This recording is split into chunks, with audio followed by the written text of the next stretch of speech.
Muy buenas tardes a todos. Hoy sábado 2 de septiembre de 2023 estamos realizando el 97º Conversatorio Sabatino de Historia de la Academia de Historia del Valle del Cauca. Hoy tenemos como conferencista al académico miembro correspondiente Ricardo Realpe Ramírez, quien nos va a dictar una conferencia titulada Historia de los cementerios de Cali y su impacto en la transformación urbana. Ricardo Realpe es, eh, es profesional en mercadeo y negocios internacionales de la Universidad Autónoma de Occidente, especialista en finanzas de la Pontificia Universidad Javeriana sede Cali y tiene una maestría en administración, Master of Business Administration, con énfasis en gestión estratégica de la Universidad ICESI de Cali. Ricardo Realpe Ramírez se ha dedicado a investigar la historia urbana de Cali durante ya 15 años o más. Él ha hecho estudios sobre la historia de nuestra ciudad, ha descubierto o redescubierto fotografías que estaban casi perdidas, eh, ha compilado esas fotografías, las ha clasificado, les ha hecho un rastreo histórico, eh, o sea, las ha logrado dilucidar para la historia. Él maneja varias páginas virtuales sobre la historia de Cali, eh, Cali Antiguo, Cali Viejo, Memoria Fotográfica, Valle del Cauca Viejo, Tutores del Patrimonio Cultural de Cali. Ha sido invitado a dictar charlas sobre historia urbana en distintos eventos organizados por el gobierno municipal a través de la Secretaría de Turismo. Ha sido organizador y conferencista en eventos sobre historia urbana de nuestra ciudad y aquí en los conversatorios sabatinos de historia de la academia, desde su ingreso como miembro correspondiente, ya nos ha dictado 4 conferencias muy interesantes. Eh, la primera sobre el edificio Coltabaco o edificio del puente. Luego la segunda fue sobre historia de las iglesias de Cali, las iglesias del centro del casco histórico. Y luego vino una conferencia sobre la historia de los carnavales de Cali. Y la cuarta conferencia fue sobre la llegada del primer avión a nuestra ciudad. Entonces, esta es la quinta conferencia de Ricardo en nuestros conversatorios sabatinos. Siempre disfrutamos mucho sus conferencias y tiene entonces hoy este tema sobre la historia de los cementerios de Cali. Entonces, Ricardo, adelante con tu conferencia. Muchas gracias, estimado doctor Mario y todos los amigos de la academia y demás amigos también que están conectados, atentos de lo que vamos a discutir el día de hoy. En la presentación, en la introducción que muy amablemente hacía Mario, confirmo que la manera en la que hago mis presentaciones es tener una mayor presencia de imágenes y de fotografías. Igual no será hoy la excepción. Trataré de mostrar fotografías, algunas pueden ser inéditas para varios de nosotros a través de colecciones que he ido coleccionando con el tiempo. Bien, el tema de los cementerios podría ser abordado desde distintos frentes, dependiendo la experticia de cada uno de los que está atendiendo la conferencia. Por ejemplo, podríamos hablarles de un tema meramente arquitectónico y referirnos a la construcción, al techo, a la luz, cómo ingresa, a los materiales. Podría mirarse, si se quiere, solamente con un enfoque religioso, el por qué se ha construido de una manera o de otra, o a partir de un enfoque histórico, que es el fuerte del que vengo a compartirles. También se podría hacer por un enfoque meramente de patrimonio, y es mirar las esculturas, las obras de arte que hay en algunos mausoleos y demás. Se podría mirar desde un enfoque social demográfico, si se quiere, para entender las costumbres a través de la historia de la población. Se podría también analizar desde un punto de vista de salud pública, porque el tema de contagios con el riesgo que hay con los cadáveres, pues también tiene un impacto en esto. O desde un enfoque que sea meramente de mitos y leyendas.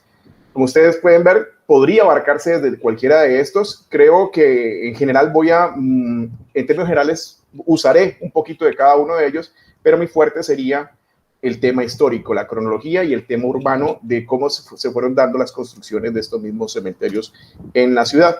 Para ello, vamos a ubicarnos en los marcos temporales, cómo vamos a abordar el tema. Inicialmente arrancaremos con un periodo prehispánico, cómo era la costumbre de hacer los entierros de nuestros ancestros antes del siglo XVI.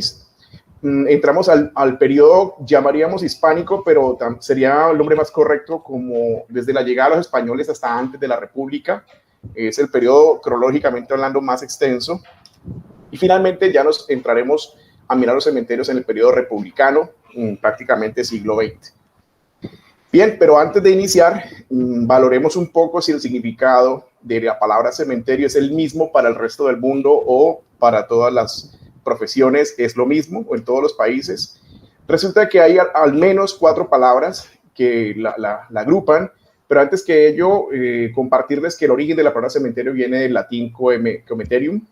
El griego, pues allí está el texto, en griego de su origen, pero traduce una palabra que está relacionada con lugar de descanso.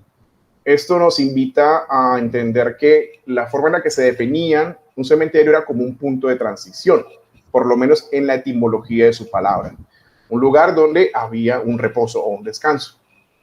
Ya entendiendo la etimología de cómo nace este concepto, veamos si hay alguna diferencia entre las palabras que ustedes ven a la izquierda en rojo.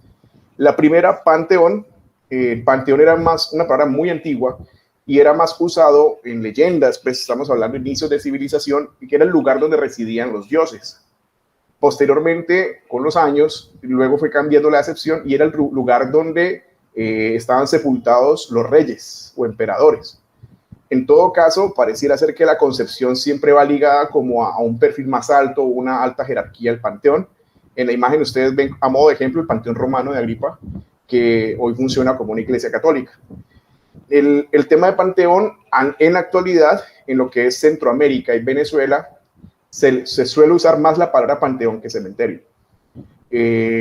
Ahora, la palabra necrópolis. Necrópolis, pues en su traducción sería como una ciudad de los muertos o los difuntos. En la imagen he traído un ejemplo de necrópolis de Pompeya. La diferencia es que tiene caminos, en algunos que adicional a este he podido analizar otros, y parecieran como autopistas, calles y carreras, pero todos son como, guardando el respeto, serían como apartamentos, pues en algún sentido, para hacerme entender, pero eran los lugares de los difuntos. O sea, es un lugar que encuentra una ciudadela muy pequeña, pero con calles y avenidas, y en todas habían ubicaciones para los distintos difuntos, o para los entierros. Eso sería propiamente una necrópolis. El concepto de camposanto ya se agrega un elemento religioso. Camposanto sería un lugar de entierros, pero está la presencia de una iglesia. En el concepto católico se considera que la iglesia es fundamental acompañando los entierros o las criptas. Por lo tanto, los camposantos, ya lo decía, están ligados al concepto católico religioso y en nuestro país están administrados por las arquidiócesis. Ese sería el camposanto, la definición de camposanto. A la derecha ustedes ven un ejemplo, una vista aérea del camposanto de San Pedro, Medellín. Y observan ustedes una forma esférica, un camino central y al fondo lo recibe la iglesia. Vamos a mirar más adelante un poco más fotografías para ampliar unos conceptos que hay detrás de esto. Y finalmente el concepto de parque o jardín cementerio. Sería un espacio abierto, con bastante naturaleza. No necesariamente lleva una iglesia. Como ustedes ven en la foto, aquí puse a modo de ejemplo el jardín cementerio en Arlington, USA, Estados Unidos. Parque o jardín cementerio serían, a veces en nuestro contexto, entre Cali y Jumbo hay algunos parques o jardines cementerios que están en colinas, son amplios, son espacios bastante amplios, y del patrimonio lo suelen llamar en nuestro contexto parques cementerios. ¿Vale? Entonces, ahí están como que hay unas diferencias quizás muy sutiles para poder empezar a hablar de los conceptos y el tema que traemos para hoy. Hecha esa aclaración, arranquemos con el primer periodo histórico. Vamos a entender cuál es la costumbre de nuestros aborígenes, nuestros ancestros en el periodo prehispánico. Si los enterramientos o los entierros cambiaron respecto a lo que hoy conocemos o cómo los hacían. Bien. Sobre esto he hecho esta pregunta también a algunas personas cercanas. Si saben o sabe usted si en la zona urbana de Cali tenemos vestigios de cementerios prehispánicos, y la gran mayoría de personas no lo sabe. Hay unos que dicen, sí, claro, nuestra ciudad urbana, Cali y principales ciudades están llenas de vestigios arqueológicos aborígenes. Vamos a mirar qué tan cierto es eso.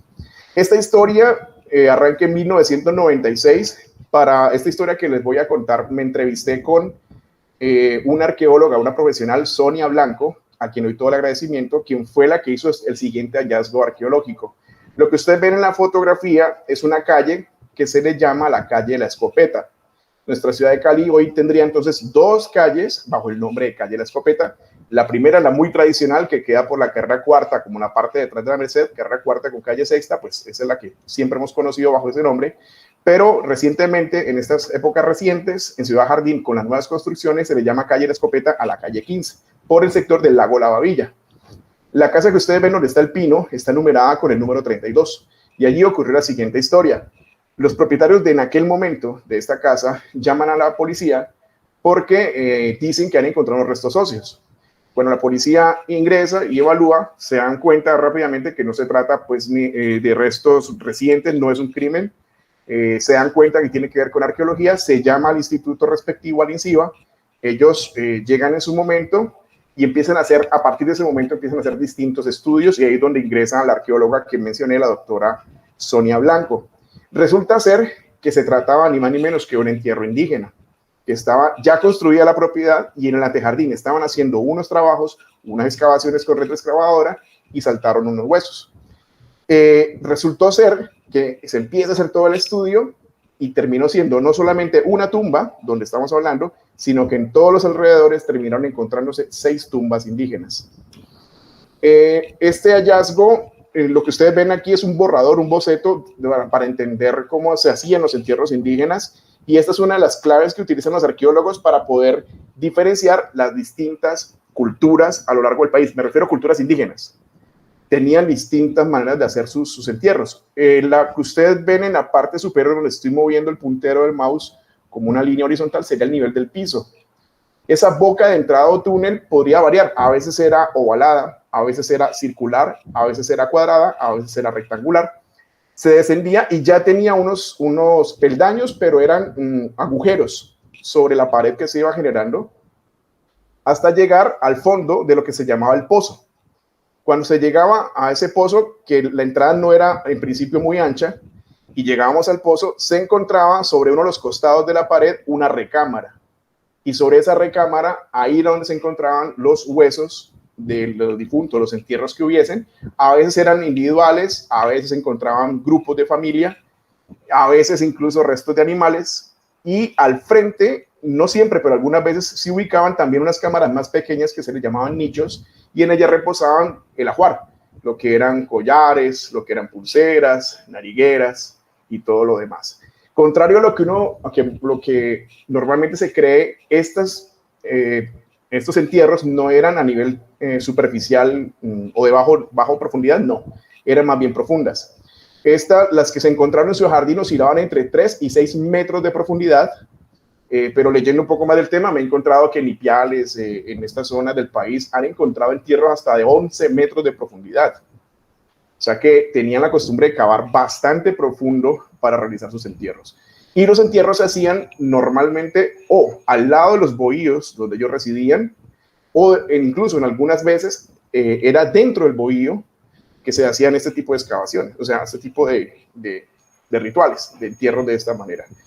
Según lo que me explican las arqueólogos, se refiere a la cultura bolo quebrada seca, que es el término que se le da a las culturas que estaban por este sector, propiamente a las tribus Guales o Lilí, donde fue hecho este hallazgo. El agradecimiento especial también para el arqueólogo Luis Francisco López Cano, del Instituto Colombiano de Antropología e Historia, quien también me facilitó información para la historia que les estoy contando. Bien, esto sería una toma del mapa del sector de Ciudad Jardín. Los ubico rápidamente para quienes conocen la zona. A la izquierda está el lago de La Babilla. Por aquí, pues uno voltea por aquí hay un semáforo. En esta zona se ubica, donde estoy moviendo el mouse, una zona de comidas. Esto sería la calle 14, Wings, creo que le llaman a eso. Si se siguiera derecho, se llega a un sitio que se llama Palmas Mall, y por aquí hay un sector de una glorieta.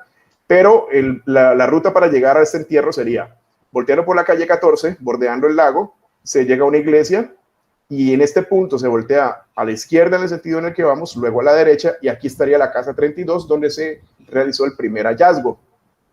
Los demás puntos, naranja más oscuro, sería el resto de entierros que también habían en esa zona. Quienes no conocen la zona, les comparto que esto es como una especie de colina suave. Es empinado, es una loma, y la parte plana sería donde está el lago. Por lo que hoy en día ya hay construcciones, cuando uno circula, pues no percibe que realmente era una elevación y se divisaría hacia abajo que aquí estaba el lago. Lo que logra entender es que probablemente los indígenas escogieron un sitio elevado para habitar, el cementerio lo hicieron al lado de donde habitaban, y abajo era una zona inundable. Es la conclusión que sacamos. Aunque el lago de la Babilla, consulté con algunas personas que trabajan en la CBC, me explicaron que propiamente ese lago es artificial. Recoge aguas subterráneas del sector y pues las vierte en esta zona, pero muy probablemente en algunos periodos del año este lago solía inundarse eventualmente. Una noticia, les cuento más anécdotas, una noticia que leí el año 2015, el diario El Tiempo, y era una denuncia a los vecinos de esta casa 32, porque en las noches se escuchaba mucho ruido por las fiestas que allí habían. Resulta que esa casa en ese momento, estoy hablando del año 2015, estaba administrada estaba en extinción de dominio. Cuando cae una propiedad en extinción de dominio, pues ya no es tan fácil hacer este tipo de investigaciones, pero están desocupadas, pero se deja un vigilante. Pareciera ser que el vigilante en ese momento prestaba o alquilaba la casa para hacer fiestas al interior, y lo que me lleva a pensar es, no sé cuántos de los que estaban bailando en la fiesta sabían que estaban rumbeando encima de un cementerio.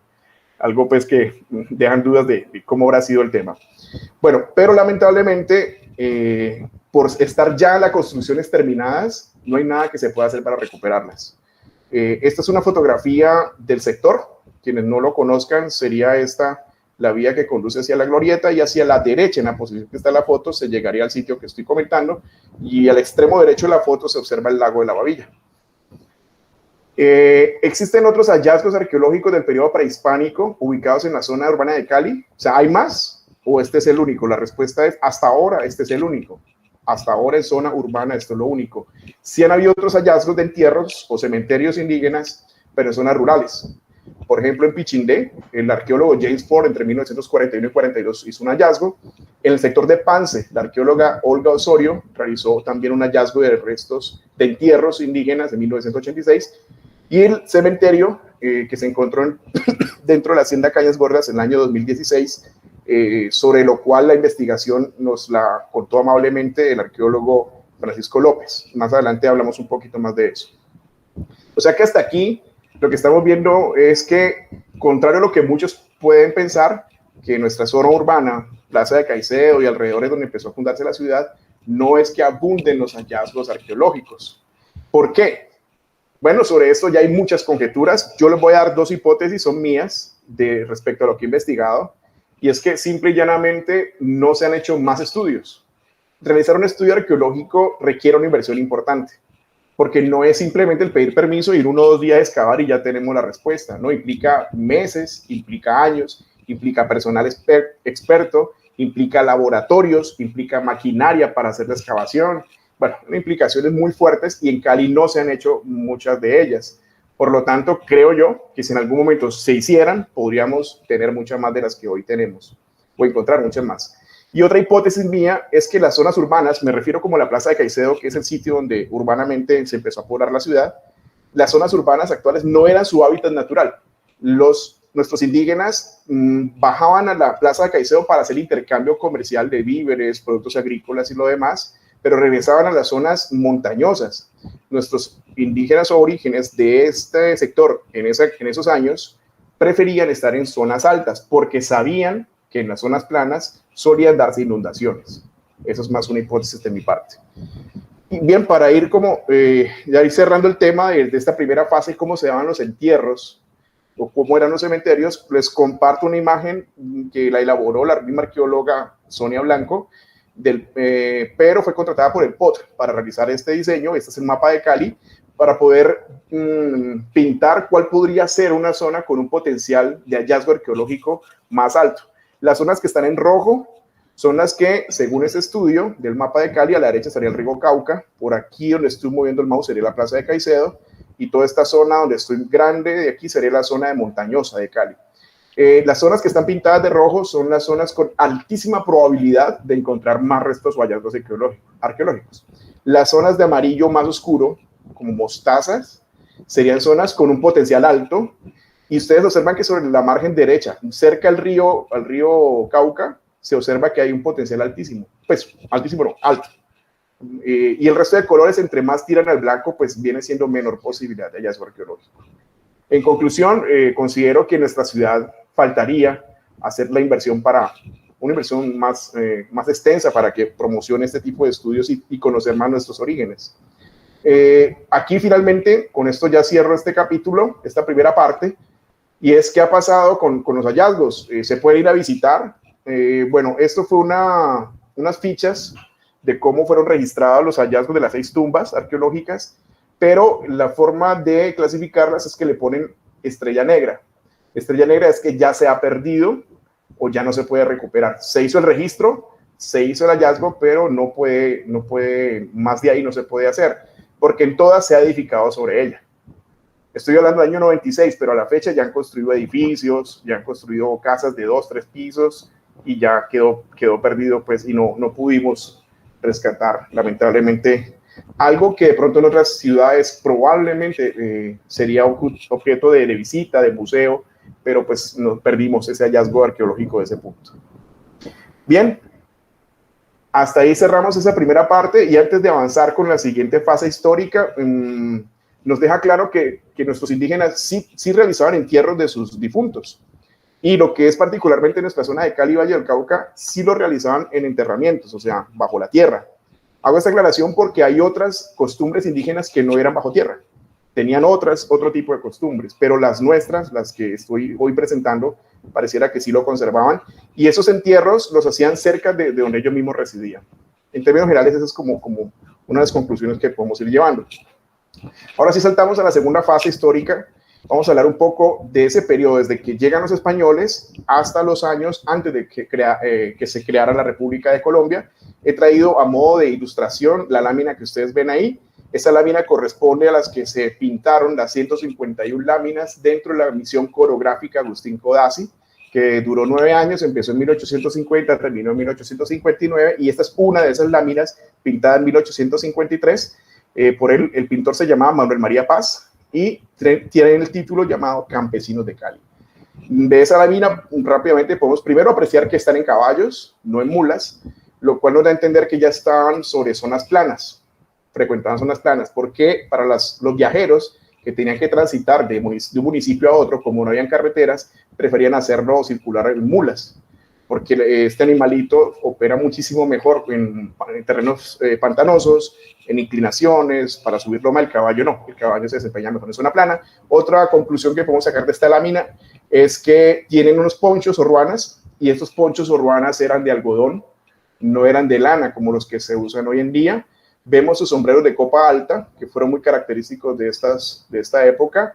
Bueno, y ahí llevan trasladando caña de azúcar, por lo que se puede apreciar, y unas chamarras, que era muy común en esa época, y eran chamarras en piel de jaguar, una costumbre que se tenía en esa época. Bien, eso como una descripción y de preámbulo para que arranquemos qué tiene que ver eso con los cementerios del periodo ya cuando llegan los españoles. Eso que ustedes ven aquí, abajo estoy dejando la fuente, es del libro El Valle del Río Cauca, el periodo colonial, una introducción de Héctor Cuevas. Lo que ustedes ven arriba es, bueno, de arriba hacia abajo sería el río Cauca, en el momento en que llegan los españoles y hacen estas ubicaciones de esta forma, estos límites. La línea puntilla naranja en la parte superior sería el límite justamente más alto que tenía la ciudad de Cali. Es decir, cuando Cali la fundan, llegaba hasta Rondanillo.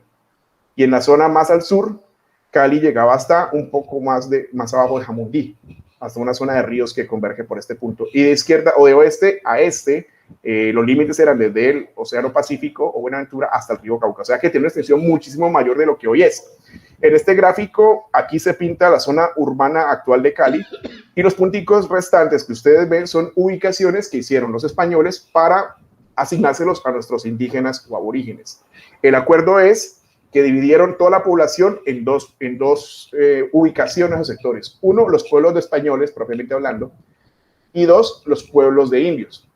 En los pueblos de indios se respetaban sus costumbres, se respetaban sus formas de administrarse entre ellos, las formas de relacionarse, se respetaban, pero habían dos elementos que sí a cambio de eso sí tenían que ser obligatorios. Uno de ellos era el pago de impuestos y otro de ellos era que debían permitir la ubicación dentro del espacio llamado pueblo de indios, tenía que permitir la ubicación de una iglesia.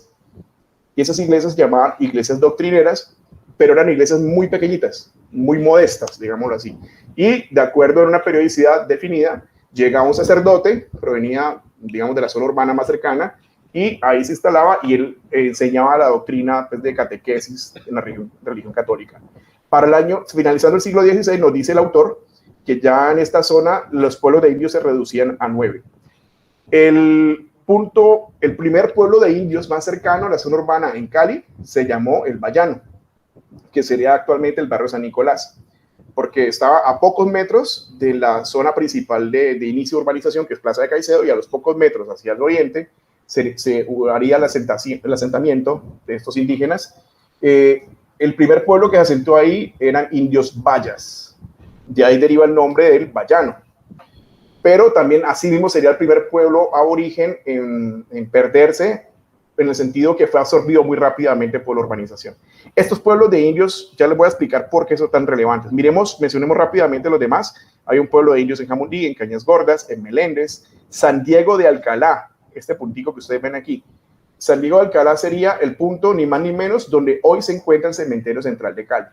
Pero anteriormente fue un pueblo indígena llamado San Diego de Alcalá. El pueblo de Ambichintes, el pueblo de Arroyo Hondo, el pueblo de Yumbo, Pavas y arriba estaría Roldanillo, ahí estarían los 9 pueblos indígenas. Esto es un ejemplo de una iglesia doctrinera. No corresponde a Cali, pero pongo la lámina para hacernos a una idea de cómo sería apreciar una iglesia doctrinera. Esta iglesia doctrinera todavía está en pie, fue construida en 1630 y es una iglesia doctrinera de tierra adentro. Entonces, en Cali lo que ocurrió es que en los pueblos de indígenas sucedió algo particular. Varios de ellos quedaron desocupados muy rápido, por distintas razones. Por lo tanto, estas iglesias doctrineras en un momento dado quedaron allí y hasta que el tiempo se las fue demoliendo, se fueron deteriorando y se fueron perdiendo. En la ciudad de Cali hoy no queda ningún vestigio de iglesia doctrinera.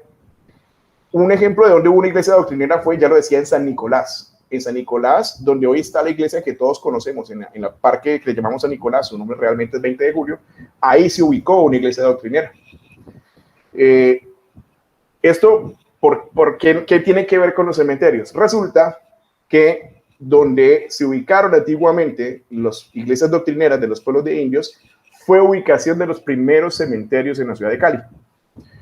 He traído este mapa, es satelital. Estoy ubicando aquí, la flechita nos indica hacia dónde queda el norte. Esta sería la Plaza de Caicedo. Este pin amarillo que estoy señalando aquí sería la Plaza de Caicedo, el inicio del origen de la malla urbana de Cali. Hacia la derecha se ubicaría unos cuantas cuadras lo que fue el barrio El Bayano, el asentamiento pueblo indígena Bayano, y unos metros más en este camino encontramos San Diego de Alcalá. Entonces, estos fueron relevantes porque años después en esos pueblos indígenas se darían origen a los primeros cementerios. Aquí estamos señalando que es el pueblo de indios de Vallas y en 1828 aquí sería un cementerio. Ya más adelante voy a explicar cronológicamente cómo se fue dando ese avance. Por ahora quiero ir anunciando la relevancia que tuvo en los pueblos de indios y la ubicación de cementerios. San Diego de Alcalá, lo decía ahora, es justamente donde hoy se encuentra el cementerio central de Cali, al frente donde alguna vez funcionó la industria Licores del Valle sobre la carrera primera. Este pueblo, San Diego de Alcalá, pueblo de indios, rápidamente quedó desocupado a los sitios originales que se había asignado. Había una iglesia doctrinera allí, pero al quedar desocupado, más adelante llegan unos indios extranjeros. ¿Cómo así que indios extranjeros? Bueno, en el censo de Cali se separaban los indios locales o nativos de los indios extranjeros. Indios extranjeros eran los que venían de Ecuador y de otros sectores de Colombia para distintos gestiones o trabajos que iban a hacer aquí en la ciudad. Y los yanaconas que venían desde Ecuador son ubicados en este San Diego de Alcalá. Por eso en algunos registros el pueblo se le menciona de esta manera: San Diego de Alcalá de Yanaconas. Estos indios yanaconas permanecerían en esta zona hasta 1778, cuando luego de eso son reubicados y son llevados hacia la zona montañosa a la izquierda de la lámina, o sea, donde estoy moviendo el puntero del mouse. Indios yanaconas en 1778 son reubicados donde el sector que hoy está donde se encuentra el centro vacacional o recreativo de Yanaconas, administrado por la Caja de Compensación Confenalco. Por eso deriva su nombre Yanaconas, ¿no? Por cierto, en este lugar de Yanaconas, a principios del siglo XX, se harían una de las primeras prácticas de fútbol. Entre el colegio Santa Librada, en 1893-94, hay indicios de que se practicaba el fútbol en la ciudad de Cali, pero aquí en Yanaconas también se hizo ese tipo se practicó este deporte en esos inicios. Luego vendría a ser regentado por los hermanos maristas, llegó a ser el colegio Nuestra Señora de los Andes, llegó a ser también una cárcel, un reformatorio en los años 50, bueno, tiene bastante historia. Bien, hasta aquí para ir conectando de los cementerios, la relación que tienen con los pueblos indígenas. La llegada de españoles trae algo relevante que cambia la costumbre de hacer los entierros. Nacen las iglesias como un eje de culto católico. Antes, en el periodo prehispánico, que ya lo estudiamos, simplemente había un bohío donde habitaban nuestros nativos aborígenes y enseguida, o a veces adentro, hacían los entierros. No habían cementerios públicos en ese periodo. Llegan los españoles y se ubican las iglesias, y en el caso de pueblos de indios, habían entierros que podrían ser allí mismo. En el resto de la población, al llegar las iglesias, se inician los entierros dentro o junto de estas iglesias. Costumbre que perduraría hasta más o menos 1789, y ya vamos a mirar qué ocurrió en esta fecha de 1789. Esta lámina que ustedes ven acá, a continuación la voy a ampliar y hablamos rápidamente de ella para que se pueda apreciar mejor. ¿Qué pasaría después de 1789? Llegan unas directrices, ya vamos a explicar cuáles, donde solicitan que ya no se entierren más difuntos, no haya más entierros dentro de las iglesias, sino que se construyan cementerios a las afueras de la ciudad. Entonces esto nos cambiaría la forma o la costumbre de enterramiento, y eso ya nos llevaría al periodo republicano. El entierro se haría en cementerios desde 1789. Esto llevaría que, si bien en el periodo prehispánico nadie tenía que trasladar un difunto, pues porque era allí mismo donde residían, cuando llegaban los españoles, ahora sí había que hacer un recorrido para acompañar pues al ser querido que acaba de fallecer hasta la iglesia, y luego de la iglesia desplazarlo hasta el sitio de enterramiento. Estas dos láminas las voy a ampliar aquí a continuación para que podamos apreciarlas un poco mejor. Esta lámina que ustedes ven aquí fue dibujada en 1876 bajo el título Entierro en Túquerres. No es de Cali, y la encontramos en el libro América Pintoresca bajo el título Viaje de Edward André. Edward André fue el viajero, el francés botánico que recorrió todas estas zonas, que dejó unos libros interesantes, pero luego, a partir de lo que él describe, esos bocetos se los entrega en Francia a un dibujante de apellido o de nombre Riou. Vean, aquí está la firma, y el dibujante hace estos grabados con base a lo que le relata Edward André. Pero podemos apreciar los indígenas o habitantes de ese momento, y estaban trasladando el cuerpo de su ser querido en parihuela. No, en ese momento de pronto era algo muy particular, pues no vemos ni a caballo, ni vemos carrozas, ni vemos ataúdes. En una parihuela o una camilla, parecía una camilla, pues en nuestros días le llamaríamos así, y vemos los indígenas o los habitantes pues con sombreros y sus respectivos ponchos o ruanas. Aquí se ve lo que podría ser el sacerdote, tiene una especie de túnica con una cruz, y aquí están ingresando a la iglesia. Y la segunda lámina, ustedes la ven aquí. Esta es distinta, es en otra población, pero corresponde al mismo autor. Se titula Cementerio Fusagasugá, el dibujo de Riou. Aquí a la derecha ustedes ven la firma Riou. Y se observan que están trasladando en parihuela también hacia el interior de este cementerio Fusagasugá, pues un difunto. Y ustedes observan ahí ya un cercamiento de lo que eran ese tipo de cementerios a las afueras. Bien, vamos a puntualizar el tema dentro de las iglesias, una costumbre española. Vamos a mirar aquí esta fotografía, evidentemente reciente. Esta la tomé en Santo Domingo hace dos años, pero era una iglesia de los jesuitas. fue terminada en 1746, República Dominicana, Santo Domingo, Iglesia de los Jesuitas, pero hoy ya tiene una función de panteón nacional. Está ubicada en la ciudad histórica, en el sector llamado Calle de las Damas. Observamos que pues, normalmente las paredes típicas de una iglesia de ese periodo y unos entierros, unos honores que le hacen a héroes de la nación, le llaman ellos. Entonces observamos aquí 1, 2, 3 sobre esta pared. Al frente encontramos la misma cantidad. Por esta puerta se ingresa como al altar principal, y en el altar principal sobre las paredes también hay unas bóvedas con unos entierros en esa parte. Lo traigo a colación porque evidencia cómo por todos los que fueron los territorios administrados de españoles tenían este tipo de costumbres. Esto que ustedes ven aquí es la iglesia de Santo Domingo de Cartagena. Esta iglesia de Santo Domingo fue terminada en 1559 en la plaza de Santo Domingo.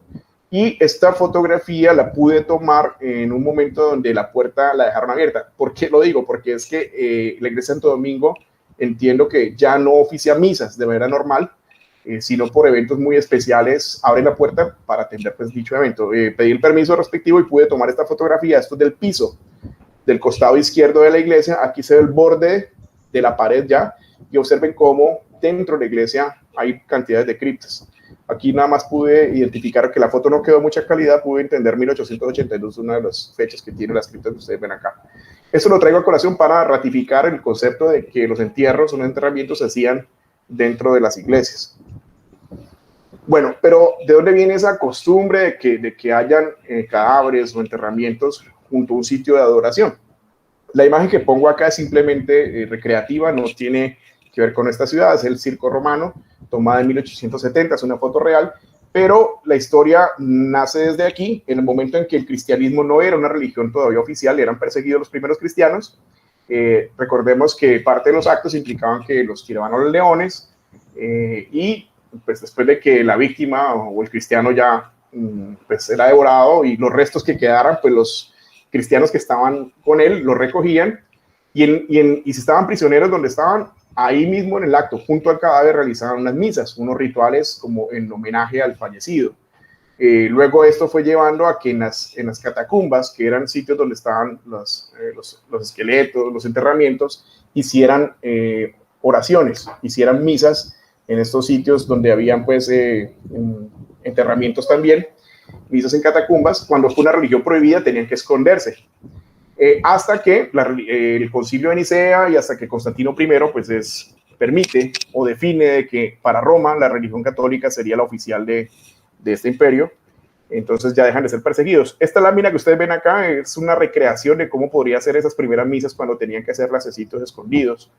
Y ellos entonces a su lado ponían los despojos que quedaran del cristiano que acababa pues de ser devorado en gran parte por las bestias o por los difuntos. Entonces de ahí empiezan a hacer esa relación de tener cadáveres en medio de los rituales de adoración. Cuando ya es permitida la religión cristiana católica, resulta que empieza a darse una proliferación de instaurar iglesias. Pero resulta que las iglesias empiezan a pelearse por traer más devotos, la que trajera más devotos. Entonces empezó a hacerse una especie de mercado de anunciar nueva iglesia X, y aquí tenemos los restos del santo, voy a decir cualquier nombre, San Esteban. Aquí está, entonces eso llamaba público y abocaba a más gente. Entonces la otra iglesia, para no quedarse atrás, decía, aquí tenemos la pierna del santo tal cosa. Entonces se volvió a esto de tener pedazos o trozos de cuerpo, o partes del cuerpo de cristianos que habían sido martirizados, como algo de espectáculo y quedaría como más devotos en las iglesias. Entonces llega un momento en el que incluso leí que tuvieron que hacer como una disposición de advertirle a los que montaban iglesias de que no engañaran, que si anunciaban de que ahí tenían una parte del cuerpo de un santo, pues que fuera real, que no fuera una invención, y que el que anunciaran como santo de verdad hubiera pasado por una especie de muerte trágica, ¿no? Porque los santos eran martirizados y esa formaba parte de su expiación. Bueno, entonces desde aquí viene la costumbre de que en los altares y por cerca de ellos hayan enterramientos.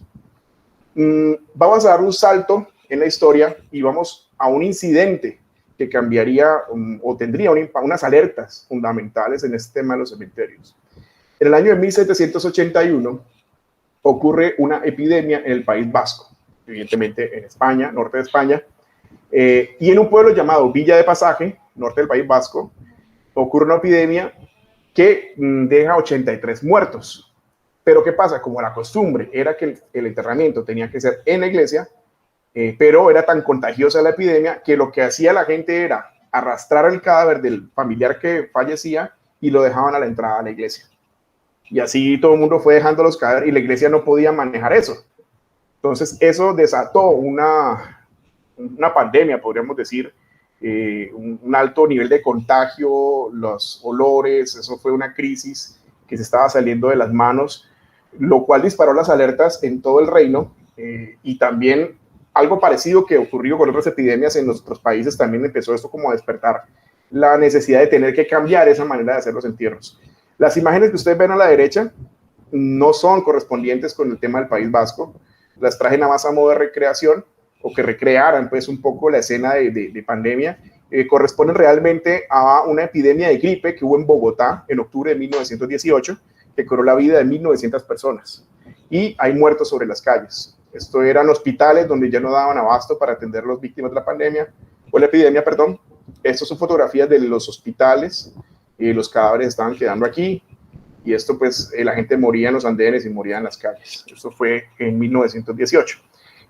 Pero entonces esto daría origen, el tema de la alerta de una epidemia y esa costumbre de enterrar cuerpos en sitios encerrados, daría origen a la primera cédula real sobre construcción de cementerios. Esta la emitiría el rey Carlos III de la Casa Borbón en 1785, pero realmente fue aplicada en 1787. Fue esa alerta, fue esa crisis, ese colapso que permitió de que así nacieran los primeros cementerios del país. A partir de la cédula real, por lo tanto, hasta este punto no había cementerios. Los enterramientos se daban dentro de las iglesias. Si mucho, en un atrio, en un patio de la parte de atrás de la misma iglesia, pero no había un lugar público centralizado para hacer los entierros. Entonces, a partir de aquí, ahora sí ya nacen. Pero vamos a hacer rápidamente una explicación de cómo se fue dando esa transición. En 1787, el rey Carlos III, lo acabamos de explicar, nació y murió en las fechas que vemos allí, emite esa primera cédula real y pide inhumar los difuntos en cementerios, ya no en las iglesias. Lamentablemente él emite esta cédula real y fallece al año siguiente. Por lo tanto, este tipo de norma no alcanzó a ser como implementada, no solamente en España, sino en el resto de población de los reinos de España. Por lo tanto, le toca a su hijo, el rey Carlos IV, para esta fecha en la que lo nombran rey y ya tendría, cuando fallece su padre, él tendría 40 años. Entonces él asume ser el rey de España, el rey Carlos IV, entiendo era el padre de Fernando VII. Carlos IV continúa entonces con esa primera cédula real, la de 1787, y él emite otras 3 cédulas reales más, en 1789, 1801 y 1804, donde en todas se detallaba con mucha precisión qué debía hacerse, cuánto debería dejarse de distancia entre una tumba y la otra, cada cuánto podría ser exhumados los cuerpos, qué distancia debería haber, bueno, cantidades de normas sobre esto. Y a nuestro territorio, de los países de los reinos, aquí en Sudamérica, en el año 1789 nos llega esa directriz, esa cédula real, y pasaría a lo siguiente. Cali en 1789 adopta esa directriz y de esa manera habilita contiguo a la iglesia de San Pedro un lote que tenían desocupado. Eso sería en plena Plaza de Caicedo, y allí lo habilitan para que sea el nuevo cementerio de todas las iglesias que venían recibiendo enterramientos, más bien dispusieran todos ese tipo de enterramientos ahora aquí al lado de la iglesia de San Pedro. Esta cita la tomé del libro de Gustavo Arboleda, Historia de Cali, en el tomo número 3. Sobre esto hago una aclaración histórica de que las fuentes en estos periodos suelen ser un poco confusas o contradictorias porque no cuadra muchas veces esta fecha. La cédula real, no hay duda, fue en 1789. Gustavo Arboleda insiste que en Cali adoptó esa medida en este año, pero hay otras fuentes donde lo ubican en 1793. Pero bueno, puede ser una fecha o la otra, digamos que son 4 años máximos de variación, no es tan relevante. En Popayán sucede lo mismo, llega la cédula real y adopta entonces, organiza contiguo una ermita, a la iglesia de la ermita de Popayán, llamada Ermita Jesús de Nazareno. La iglesia aún está en pie y es esa zona la que habilita como el cementerio y sería el primer cementerio para Popayán. Bucaramanga, en 1790, habilita un cementerio propiamente y se llamaría el cementerio católico y está vigente hasta hoy. podríamos decir que ese cementerio de Bucaramanga, además, es el único cementerio más antiguo que aún está en pie y en funcionamiento, ofreciendo el servicio como tal, para enterramiento. Los otros, este de Cali, luego fue trasladado, ya no opera allí. El de Popayán tampoco opera allí, fue trasladado. Y en Bogotá ocurre el año 1793 la aplicación de esa norma, un cementerio que se llamó La Pepita, que daba vía Fontibón, pero no tendría mucha duración. Ya vamos a ampliar un poquito esto con imágenes. Miremos aquí el caso de Cali. Esto aquí traigo arriba en el título, pues he puesto la fecha en la que Cali se dice que aplicó la ubicación de ese cementerio contiguo a la parroquia de San Pedro. La lámina no es de esa fecha, Aquí a la derecha estoy ubicando realmente la citación. La lámina corresponde al año 1904, pero si ustedes observan a la izquierda, sobre esta tapia blanca con unas tejas, esta era la zona que ocupaba el cementerio. Para el momento del dibujo o de la postal, ya no estaba prestando servicio, ya no lo prestaba, pero lo estoy mostrando para ubicar al público, para que se ubiquen dónde funcionaba esto. Aquí vemos la Catedral de San Pedro, normalmente, por aquí se ve la casa de la familia Ormaza, por acá la familia Calero, esta casa fue la familia Borrero, que fueron víctimas de atentados en el año 1876 con el tema de las masacres de la Navidad Negra, y aquí observamos la Plaza de Caicedo, actualmente Plaza de Caicedo, en ese momentico era Plaza Mayor todavía, o Plaza de la Constitución, mejor.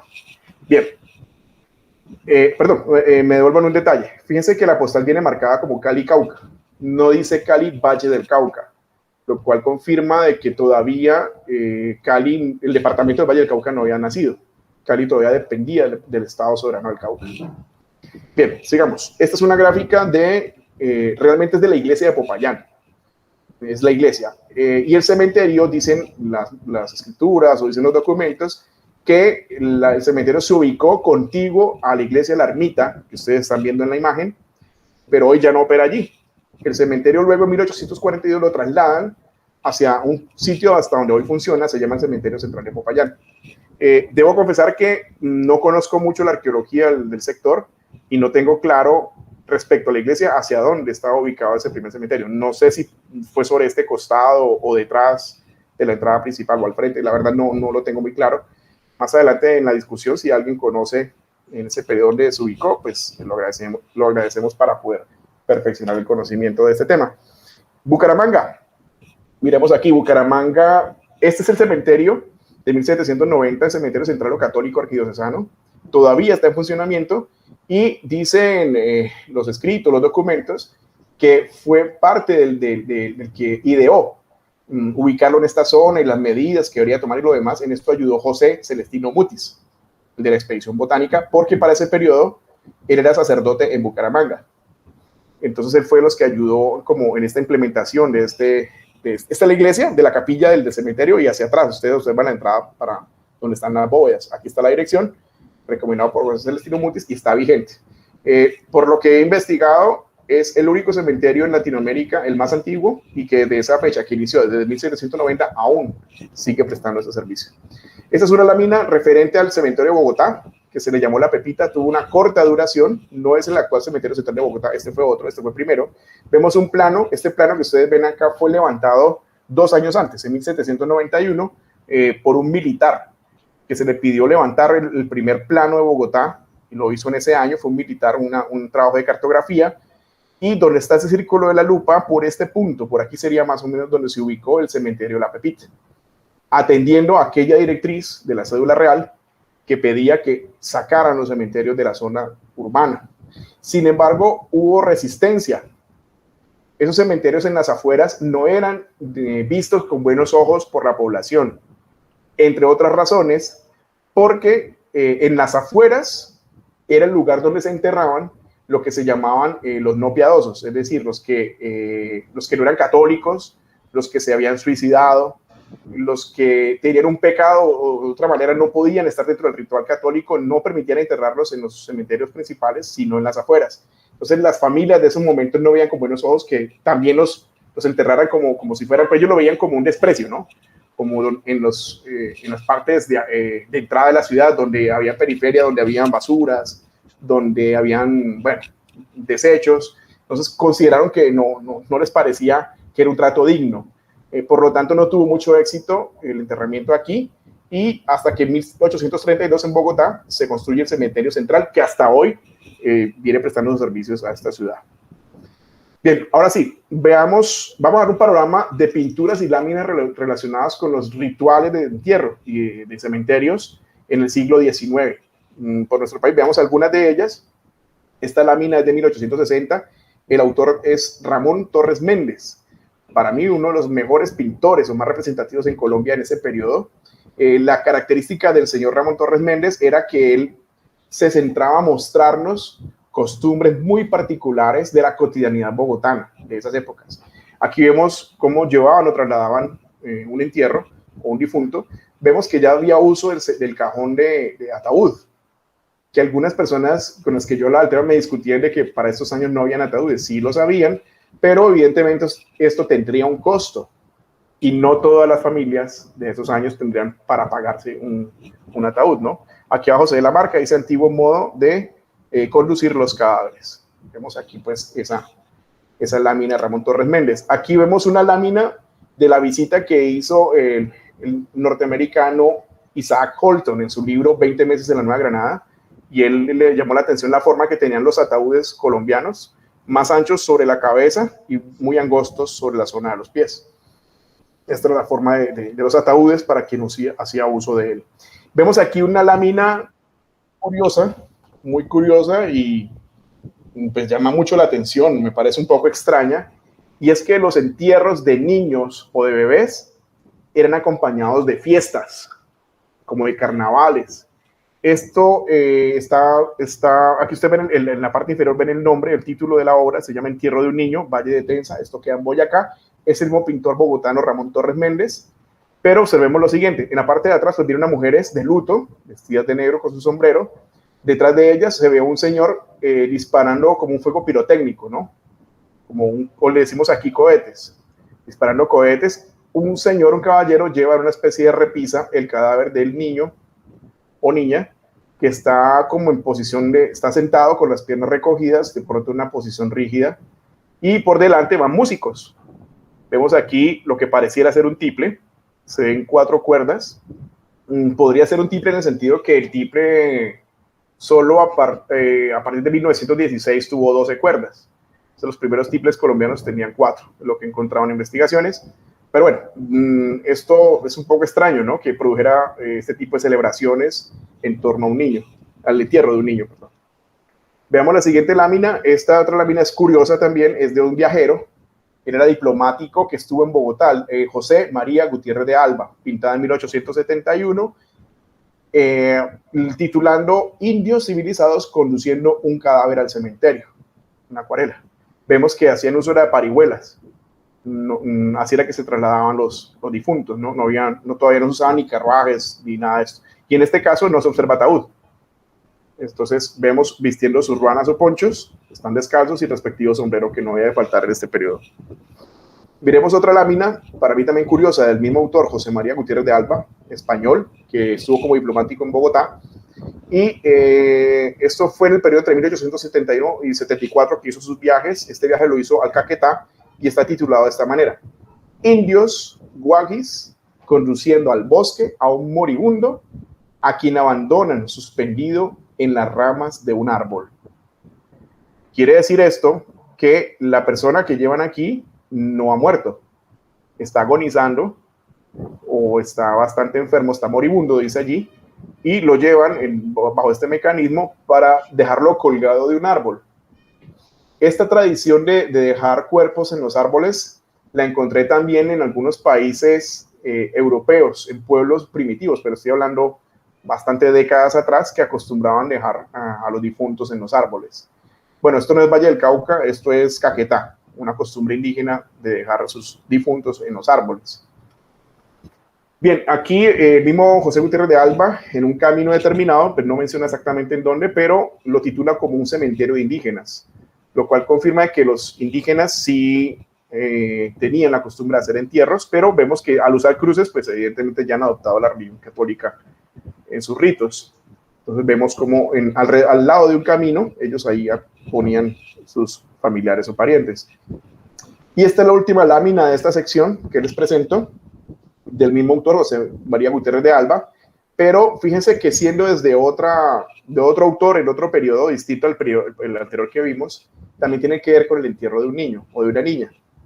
Él la titula, Gutiérrez de Alba, como la fiesta del angelito.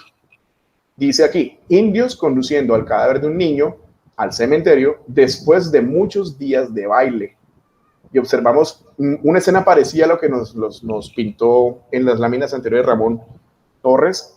Vemos unas damas de negro en la parte de atrás, de luto, pero vemos aquí músicos. Vemos un niño llevando en la mano lo que parece una cruz y vemos unos músicos con guitarras, aquí alguien con un elemento de percusión, una dama también aquí de luto y alguien llevando un asta, probablemente tenga algún soporte donde está el cuerpo del niño o el cadáver del niño y vemos que lo atan del cuello para evitar que se caiga y lo llevan izado, pero va al acompañamiento de música y lo que dice el anuncio es que llevan varios días, dice varios días, muchos días de baile, o sea que en torno al fallecimiento de un niño había una celebración. Bien, eso como para hacernos una idea de las costumbres y de los enterramientos, pero en Cali no se había resuelto la ordenanza real todavía. El hecho de haberlo habilitado enseguida de la Catedral de San Pedro no había solucionado el problema. Seguía manteniendo el cementerio dentro del perímetro urbano. Y resulta que la cédula real pedía de que además de que fuera en un campo abierto, de que ya no fuera dentro de la iglesia, tenía que ser alejado de la población. Y Cali no lo estaba cumpliendo. Entonces, a partir de este momento, en las láminas que siguen, me voy a centrar en Cali. Voy a hablar de ese problema que tuvo Cali. No necesariamente ocurrió en el resto de regiones, porque podría haber ocurrido que regiones como Bucaramanga, desde que sale a la disposición, inmediatamente hacen una ubicación a las afueras de lo que era en ese momento la afuera de la población y ya cumplió con la norma. Entonces no tuvieron que saltear esto que le ocurrió a Cali, que solucionó la medida de manera parcial. Por lo tanto, ocurre lo siguiente. Como tenían que sacar el cementerio, el año 1808 se reúne el Cabildo y determina y aprueba de que se tiene que fundar un cementerio en las afueras. Y se elige de que deba ser en San Nicolás, lo que hoy llamamos San Nicolás. Eso sucede en 1808, todavía estamos bajo la administración española.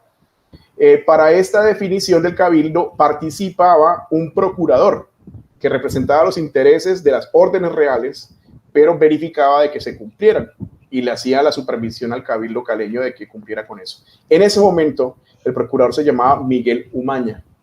Este nombre es particular porque el señor Umaña, una nieta del señor Umaña, sería la esposa del poeta y escritor caleño Jorge Ricardo Isaacs. El señor Miguel Umaña sería propietario de muchos terrenos, entre ellos la hacienda Chipichape, sería propietario también del globo de terrenos que hoy es el barrio El Peñón, donde está el Hotel Dancarto, que terrenos que luego serían comprados por la familia Lloreda. Bien, esto como una anotación al margen. Pero ¿qué ocurre casualmente en ese mismo año cuando se decide en el papel que el cementerio de Cali debería salir ya de ahí donde estaba? Pues que España es invadida por Francia. Y cuando España es invadida por Francia, pues cae prisionero el rey, Fernando VII, y empieza un vacío administrativo, un vacío de liderazgo, pues, y transcurre un buen tiempo, por lo tanto se pierde esta dinámica de esta solicitud de sacar el cementerio, porque de ahí viene el tema de las juntas, vienen las guerras de las juntas supremas, que se empezaron a generar por el vacío de Fernando VII, que estaba prisionero.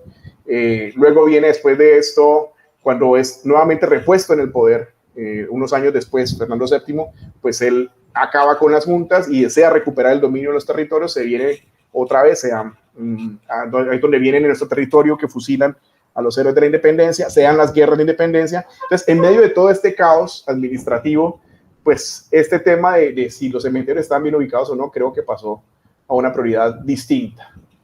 Viene en 1819 la independencia de Colombia, pues es en esa transición a estar organizando, digamos, la parte administrativa del país. El tema de cementerios todavía hasta aquí no vendría siendo importante, hasta que en Cali, y creería que en todo el país, en 1827, el 15 de octubre, Simón Bolívar firma un decreto que prohíbe los entierros en los templos y ordena que se construyan en las afueras.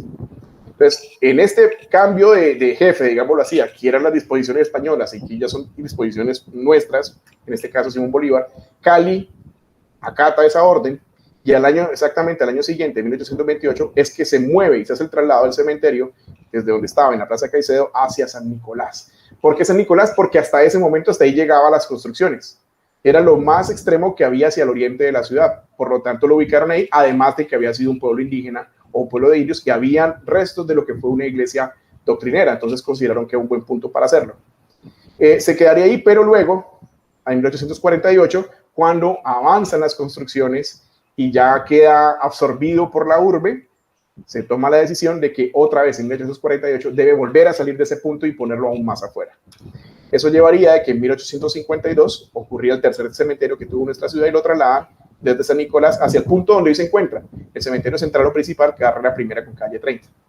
Esto no todos los municipios del país transitaron por todo esto. Lo nuestro fue porque no solucionamos la construcción de un cementerio en las afueras y nos cogió la transición de independencia en la mitad.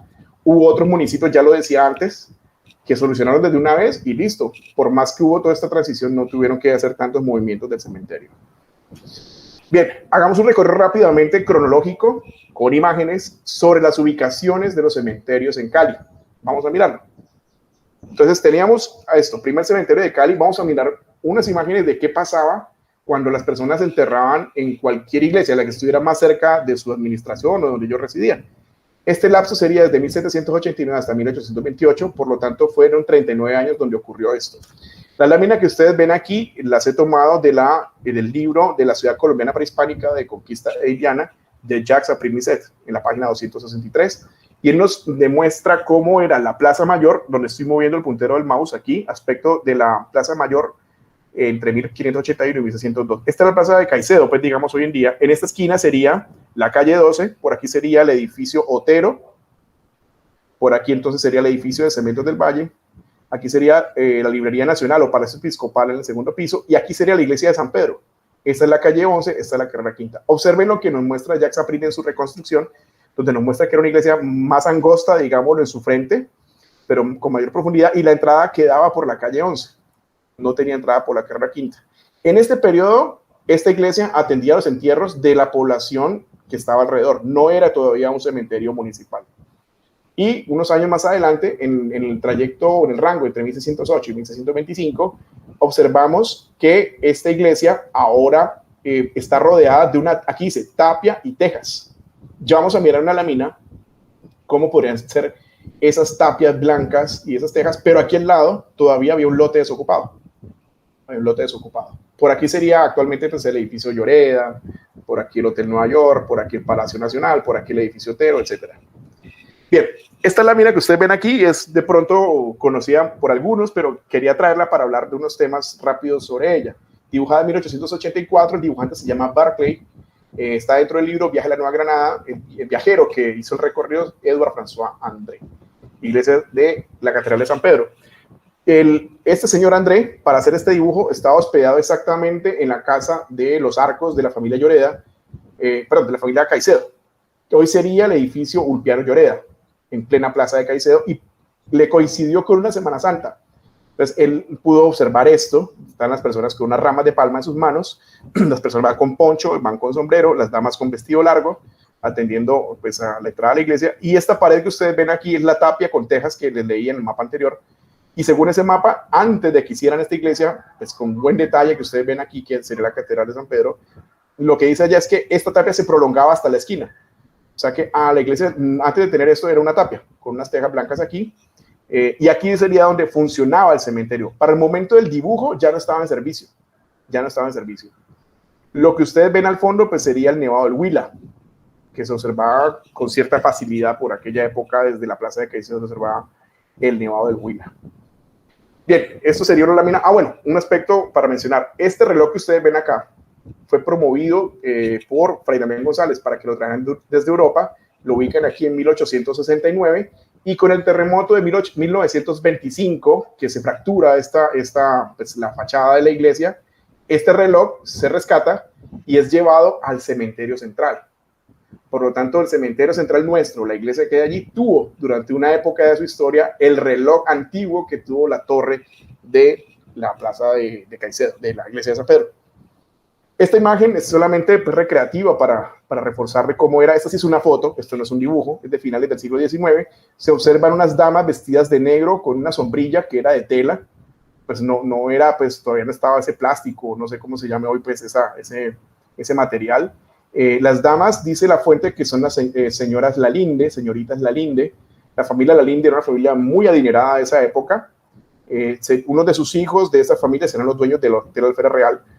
Y al fondo, si alcanzan a apreciar un poquito, aquí se observa el pórtico de entrada a lo que era ese cementerio. Insisto, para esta fecha ya no estaba funcionando como cementerio, pero quedó allí el espacio. Detrás de las sombrillas, aunque no se vea muy bien, pues estaría la catedral por aquí en la parte alta. Bien, es un recorrido de donde está el primer cementerio. Vamos al segundo, San Nicolás. Aquí encontramos, perdón, hago énfasis en algo. En San Nicolás permanecería entonces el cementerio desde 1828 hasta 1850 por 22 años. Bien, este mapa que ustedes ven aquí originalmente es de 1842 de la ciudad de Cali. Es el mapa de Mario de Caicedo. Y voy a ubicarlo rápidamente. Donde estoy moviendo aquí el mouse, esa sería la Plaza de la Constitución, Plaza de Caicedo actualmente. Río Cali estaría un poco más arriba. Por aquí estaría el Puente Ortiz. Por aquí estaría el CAM hoy. Entonces, esta es la Plaza de Caicedo y de aquí observa el traslado de ese cementerio hacia la derecha, hacia el oriente, hasta la siguiente plaza que ustedes ven acá, que había sido donde estaba la iglesia doctrinera del pueblo de indios del Bayano. Pues aquí está marcado en este mapa, dice San Nicolás, hay un puntico que dice pila, porque aquí hubo una pila de agua. Esa pila de agua venía alimentándose por un canal del antiguo alcantarillado que venía desde lo que hoy es el zoológico Santa Rita, alimentaba una pila que estaba en la Plaza de la Constitución y seguía el canal por esta carrera quinta hasta alimentar la siguiente. Pero ocurrió algo en el camino que la pila de la Plaza de la Constitución se taponó, dejando sin agua esta pila y esta pila. Por lo tanto, esta fue una pila seca. Aquí sería entonces el sitio donde se trasladaría el segundo cementerio de la ciudad.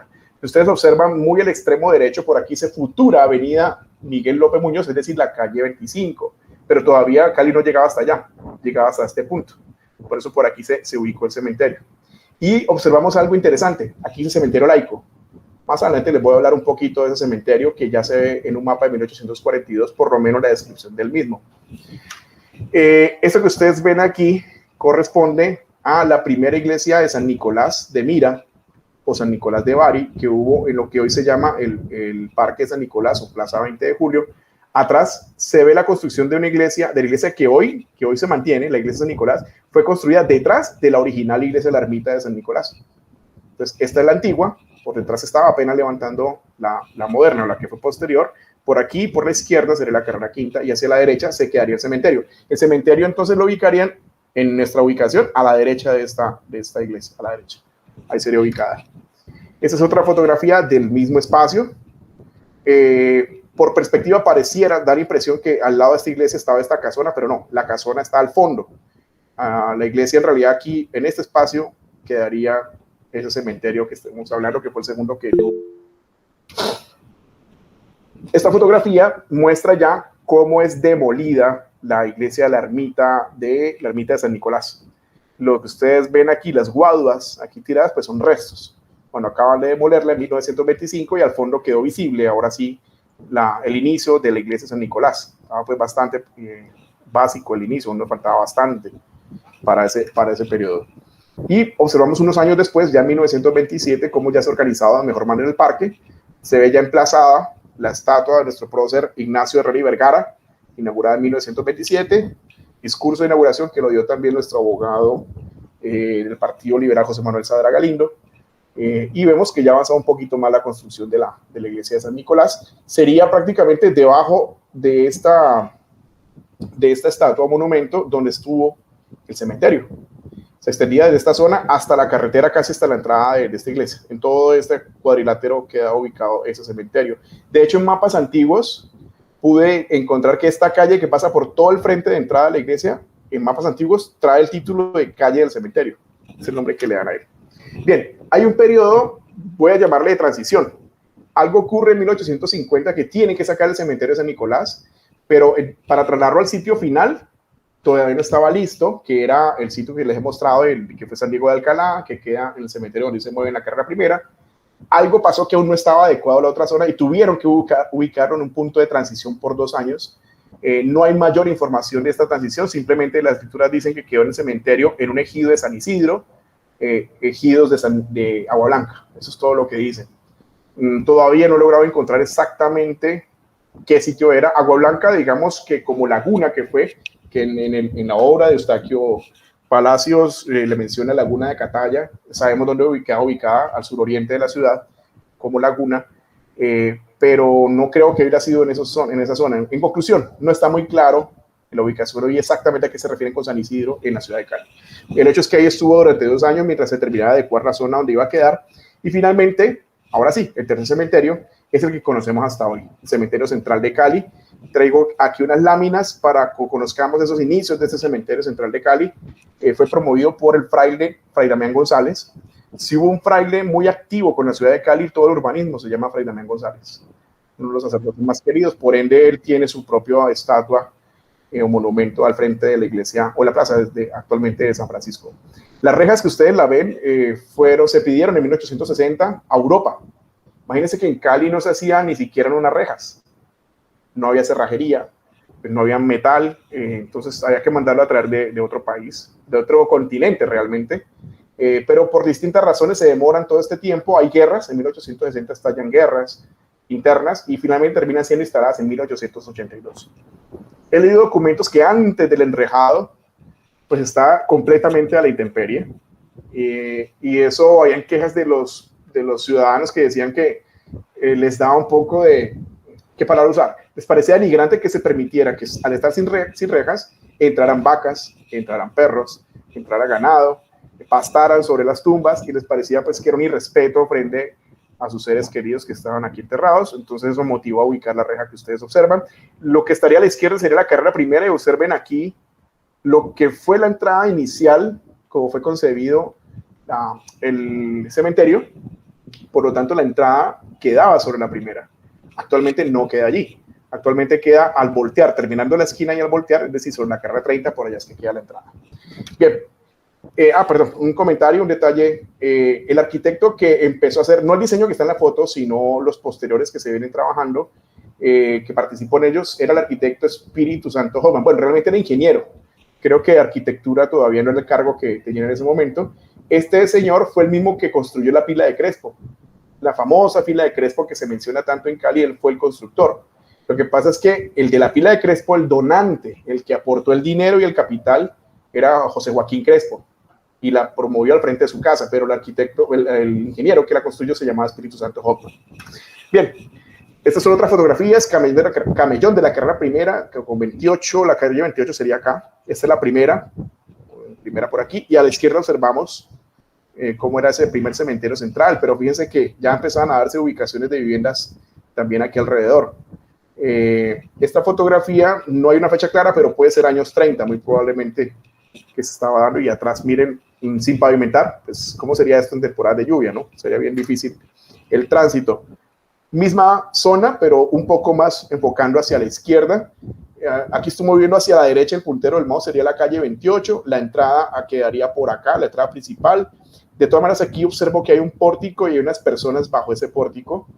Me va a entender que hubo alguna entrada también como por aquí, porque veo unas personas aquí debajo de este portal de entrada. Y aquí se doblaría lo que es hoy la carrera 30, donde hoy se encuentra la entrada principal por un costado.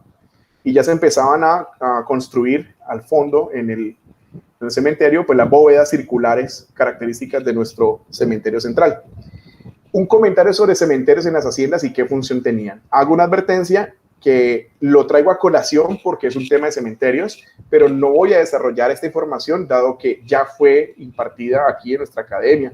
Hizo una magistral presentación el arqueólogo Francisco López del Instituto Colombiano de Antropología e Historia. Por lo tanto, no voy a profundizar, ya fue hecho, pero voy a mencionar nada más las conclusiones de cómo se manejaban los cementerios en las haciendas, las haciendas Cañas Gordas. Lo que nos explicaba en su momento el arqueólogo es que hasta ese momento, hasta el año 2012, no tenía nadie conocimiento si había o no un cementerio al interior de la hacienda Cañas Gordas. Llegó a ser la hacienda más grande de todo el país, salvo que en el 2012 empiezan a hacerse las excavaciones basándose en los rumores que había en la obra de la Alférez Real, porque en la Alférez Real se menciona que la hacienda Cañas Gordas sí tenía un cementerio. Entonces empieza a excavar, y eso nos lo presenta bellísimamente en su intervención el arqueólogo, y la conclusión es que encuentran en este perímetro el cementerio. Estas imágenes me las autorizó presentar a quien le doy el agradecimiento, al arqueólogo Francisco López. Pero encuentran aquí un cementerio. Bueno, entonces sí era cierto de que habían cementerios dentro de las haciendas. Vemos que no había uso de ataúd. simplemente una mortaja y el cadáver, el cuerpo del difunto se depositaba en una fosa, sin ataúdes. Bien, como esto ya, insisto, ya esto fue presentado, aquí abajo dejo el link de YouTube donde quedó el conversatorio. Este video fue el conversatorio sabatino número 89 de la Academia de Historia del Valle del Cauca, emitido el 26 de marzo de 2023. La conclusión de esto es que pareciera ser que algunas haciendas a sí mismas se abastecían en la necesidad de un cementerio por las distancias que habían frente a la urbe. Y muy probablemente las haciendas principales tenían sus mismos puntos donde hacían enterramientos. Lo que pasa es que esta exploración no se ha hecho en las demás haciendas, por lo tanto todavía es una conjetura. Bien, salto este capítulo y llegamos a la parte final, que sería el periodo de cementerios en el periodo republicano. Es decir, ya somos república desde 1886. Aquí traigo fotografías de estos cementerios. La lámina que ustedes ven aquí, en primer lugar, se ve lo que es el mausoleo, porque se empiezan a dar el cementerio con unas opulencias de unos mausoleos espectaculares a la entrada. En este caso es el del señor Joaquín Barona. Al fondo, el mausoleo del señor Borrero Mercado. Ya vamos a hablar un poquito de... Bien, entremos en materia de estos cementerios.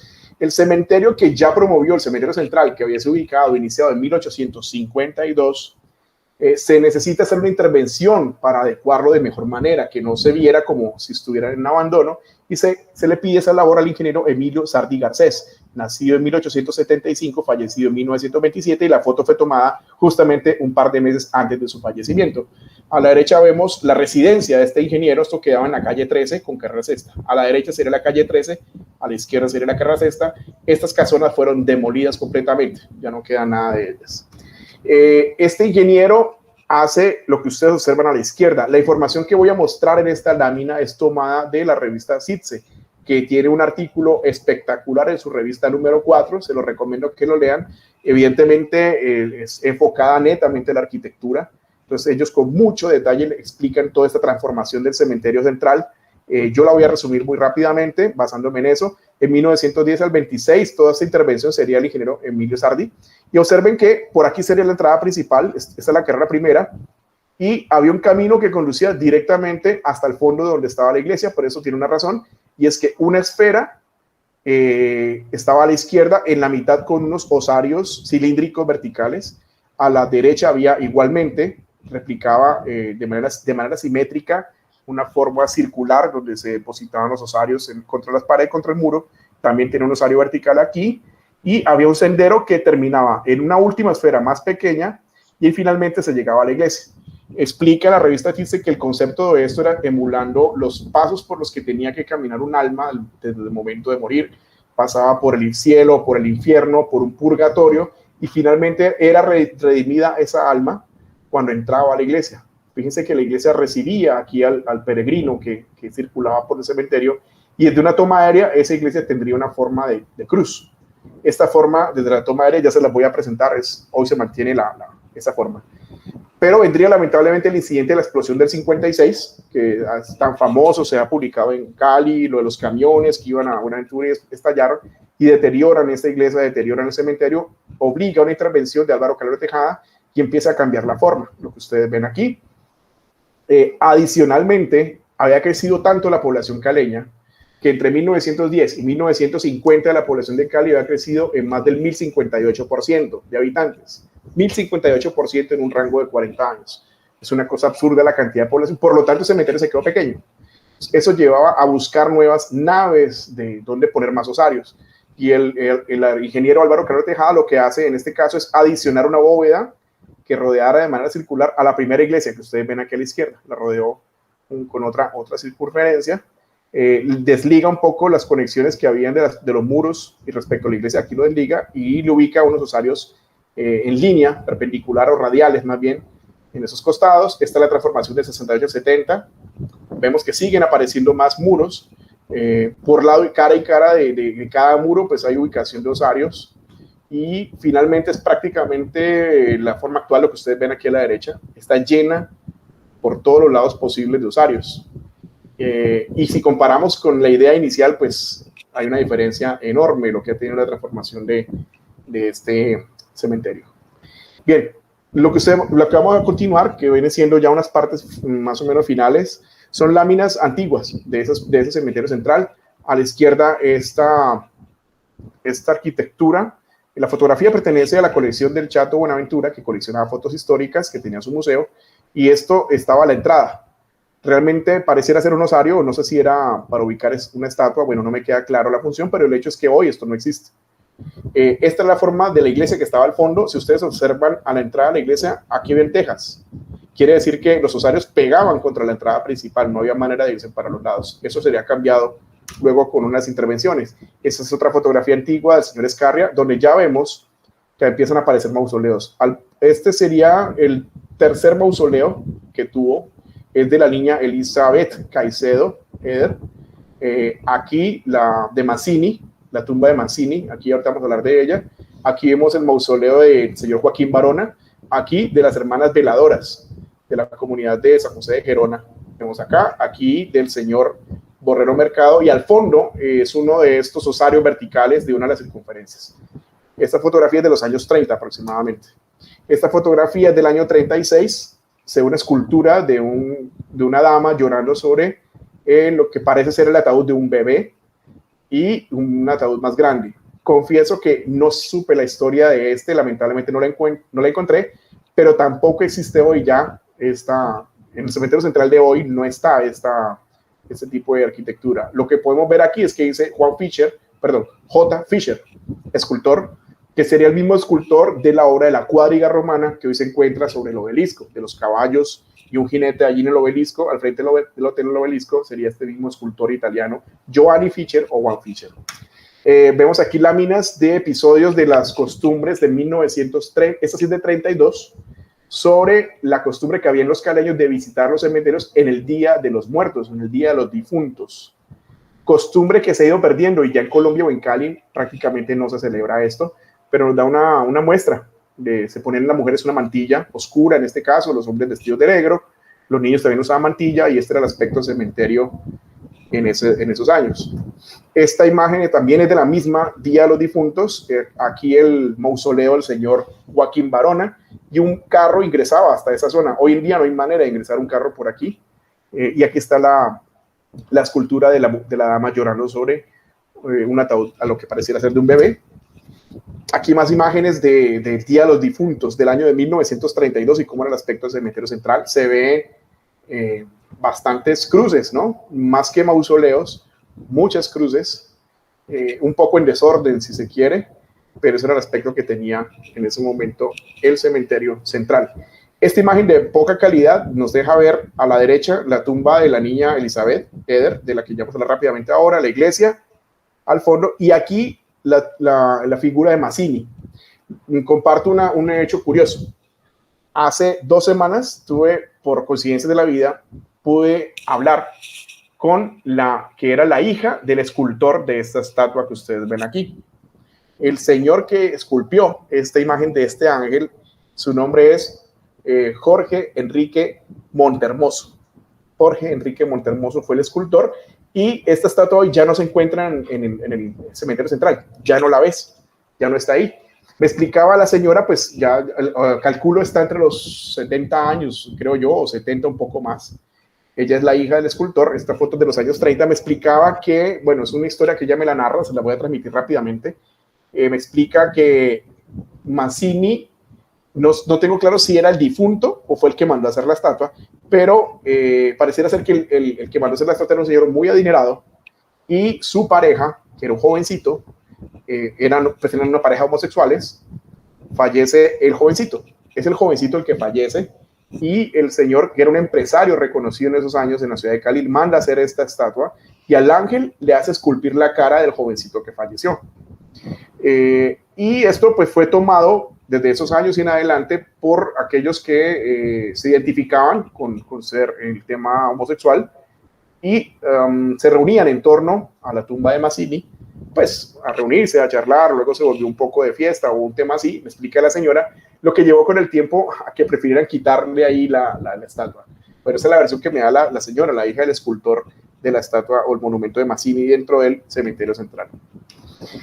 Bien, estas son otras imágenes de los años 30, fotografías al azar, un entierro, vemos cómo todavía se hacía mucho uso de las paredes circulares que tenía. Lo que está a la derecha es una parte del mausoleo del señor Barona.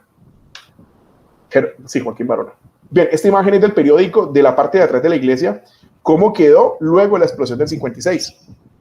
Dice la leyenda, o el mito, que un motor de los 6 camiones que explotaron en el cementerio, uno voló, y dice la leyenda que quedó incrustado en el techo. Pero si ustedes observan, pues aquí no hay techo. O sea que pues, no es tan cierto que es que el motor quedó encajonado en el techo y el techo aguantó el peso del embate del motor, eso no es cierto. Destruyó completamente la parte de atrás. Eso llevó a que la iglesia tuviera que volverse a reconstruir. Este es un recorte del diario El Tiempo de ese periodo. Esto sería el cementerio central, la fosa que se abrió para echar allí depositar aquí o inhumar los cuerpos de los no identificados de la explosión del 56, las víctimas del 56, del 7 de agosto. La de arriba, la foto antigua, la de abajo es foto moderna, ya cerrada, y aquí eso es lo que dice la lápida, dice a las víctimas del 7 de agosto del 56. Ustedes saben que hubo cantidades enormes de cadáveres que no pudieron ser identificados. Entonces, para evitar descomposición y temas pues, de epidemia y lo demás, los echaron a una fosa común y ahí están sepultados. La foto que ustedes ven aquí fue el día siguiente a la explosión del 56, donde estoy moviendo el puntero del mouse, sería la calle 25. Aquí se ven un poco de los rieles, de lo que era eso. Aquí se ve lo que al frente de donde estuvieron los camiones se parquearon acá. Y de aquí fue que volaron los 6 camiones de marca Mack. Hacia la derecha sería la carrera primera y por aquí en la parte inferior sería entonces el cementerio. Y aquí donde estoy moviendo el puntero del mouse sería la iglesia. Entonces, supuestamente el motor voló desde esta zona hasta acá. Sería la voladura de ese. Rápidamente, no voy a detallar mucho los mausoleos. No los voy a detallar mucho porque sería interminable. Son muchísimos mausoleos. Voy a mencionar 4. El primero, que ustedes lo han visto en múltiples fotos, tanto antiguas como más recientes, esta es de la familia de Joaquín Barona. Es hermosísima y es la primera que se encuentra a mano izquierda cuando recién se ingresa. Arriba dice religiosas de San José de Gerona. Viene este mausoleo y exactamente al lado hay una construcción vertical donde hay mausoleos, pareciera ser de las religiosas de la comunidad de las vicentinas. El que ustedes ven acá es el mausoleo de uno de los hombres más ricos que tuvo Cali a principios de siglo. El señor Fidel Lalinde Gaviria, antioqueño del Partido Liberal, empresario, fue el propietario de Plazas de Toros, que hubo en la ciudad, propietario de un teatro que se llamó Teatro Lalinde, y uno de sus hijos, Ricardo y Enrique Lalinde, serían los dueños del Hotel La Fe Real. Ese es un mausoleo, vemos que sí está un poco deteriorado, pero al interior hay como 4 cuerpos o ataúdes depositados. Y el penúltimo de los mausoleos es de la familia Sakurnader. Ustedes lo observan aquí. Y el último que les quería presentar, muy bien el estado, es el mausoleo de la familia Caicedo González, perfectamente mantenido. Las paredes brillan, los mantienen limpiando, no hay una sola hoja. De hecho, tiene dentro de las rejas doradas que ustedes observan, tiene un servicio de un guarda adentro. La función de ese guarda pues, es cerrar la puerta y poner una silla y estar vigilando el mausoleo. No tiene otra función, pero es espectacularmente bien sostenido. Bien, y por último, está la iglesia del cementerio, fotografías recientes. El reloj que ustedes ven aquí, pues de ninguna manera es un reloj que venga de épocas históricas, es un reloj más bien reciente, pero en 1925 la iglesia que había acá recibió el reloj público que estaba en la iglesia de San Pedro, en la que fue destruida por la explosión, pero la iglesia fue destruida por la explosión del 56, por lo tanto ahí se perdió ese reloj y pues ya tuvieron que reconstruir la iglesia. Esta es una toma aérea de cómo sería hoy el cementerio. A la izquierda la carrera primera, por aquí sería la entrada antigua, que está hoy en día ocupada como por oficinas administrativas, pero la entrada aquí está sellada, al público no entra por acá. Debe dar la vuelta por la carrera 30, que sería por aquí, e ingresan por esta zona. Miren las circunferencias iniciales que había, y aquí está la iglesia. Fíjense que de la parte de arriba la iglesia sí tiene la forma de una cruz, pero todos estos canales que ustedes observan pues son ampliaciones para poder ubicar sobre él más y más cuerpos o entierros, y se siguen recibiendo, hasta la actualidad se siguen recibiendo más entierros. Tenía entendido que ya había sido cerrado porque la capacidad no le daba, pero igual siguen recibiendo. Esta es una toma aérea. Me parece que quedó muy bien captada la fotografía, que nos dimensiona cómo es en la actualidad, tomada desde la parte posterior. La entrada sería por acá, los círculos, aquí la iglesia, y vemos aquí como todo esto está como con criptas y entierros. Bien, 2 últimos capítulos y terminamos. El cementerio de extranjeros o laicos. Resulta que en el rito católico no estaba permitido aceptar en su cementerio personas que no fueran de la religión católica, ni suicidas, ni bebés que no estuvieran bautizados, ni herejes, ni excomulgados. No permitían el entierro. Entonces, esto generaba, pues, evidentemente, algunas molestias, porque poblaciones que encalzaran esta clasificación, pero puede ser enterrado allí. Pero encontramos aquí en un diario, les muestro aquí la fotografía, Cali 2 de mayo de 1901, en este diario, nos presenta cómo se anuncia ante la ciudad de que ya está terminado para Cali un cementerio laico, es decir, para todos aquellos que no cabían en el rito católico. Y aquí nos dice que está terminada ya la obra de esfuerzos de algunos extranjeros no católicos residentes en esta ciudad, ha quedado bastante buena. La portada y la verja son elegantes. Por ahora no presenta inconveniente alguno en la situación que ocupan ese local. Bien, ahí está la noticia ya anunciando de que ya los que no cabían en el rito católico ya tenían su propio cementerio, conocido como cementerio laico. Ese cementerio funcionaría desde 1901 hasta mediados de los años 40, cuando ya es trasladado a otro sitio, a la carrera primera con calle 52. Esta sería la ubicación de ese cementerio laico a la izquierda en el mapa que ya se los mostré, pero puse aquí un fragmento para volverlos a ubicar. Esa sería la Plaza San Nicolás, y trasladaron el cementerio aquí fueron trasladaron en 1828 y en 1852 lo mueven al sitio cementerio central, y aquí está el cementerio laico. Esta es la dirección, la tengo acá arriba. Esta sería carrera quinta entre calle 22 y 23, por aquí. En la foto de la derecha sería la ubicación actual que ustedes observan. Lo que está a la izquierda, donde están los carros, esta sería la ubicación de lo que fue alguna vez el cementerio laico. No podría afirmar si las 2 ceibas que están aquí formaron parte del cementerio. Desconozco si la antigüedad de las ceibas, como se aprecia en la foto, pueda estar en más de 100 años, porque esto inició en 1901. Estamos en 2023. No sé si biológica o botánicamente puede un árbol sobrevivir tanto tiempo. Pues lo dejo a la discusión para que más adelante lo discutamos, si es posible que esas ceibas provengan, pero en todo caso por aquí quedaba la entrada a ese cementerio laico.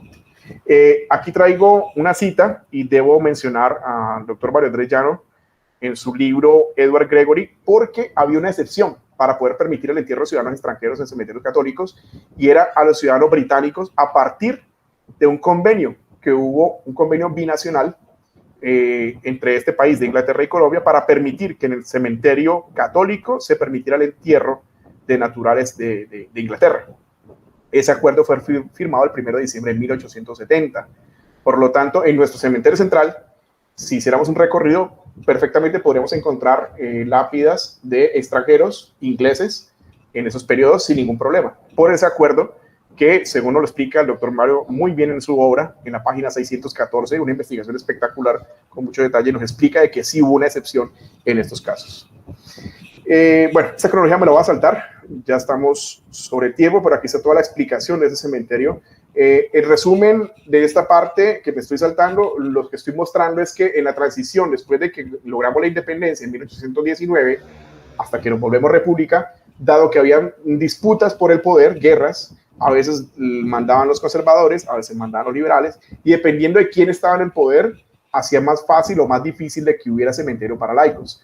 Cuando dominaba el área conservadora, se oponían más a que hubiese un cementerio para no católicos, y lo contrario, cuando estaba en el poder el Partido Liberal, no tenía problema, o antes promovía que hubiera cementerios laicos. Lo que ustedes ven acá es una foto antigua, cuando ya trasladan el cementerio laico, que se le llamaba cementerio laico, le llamaban también cementerio para extranjeros, porque normalmente quienes profesaban una religión distinta a la católica, pues no eran colombianos.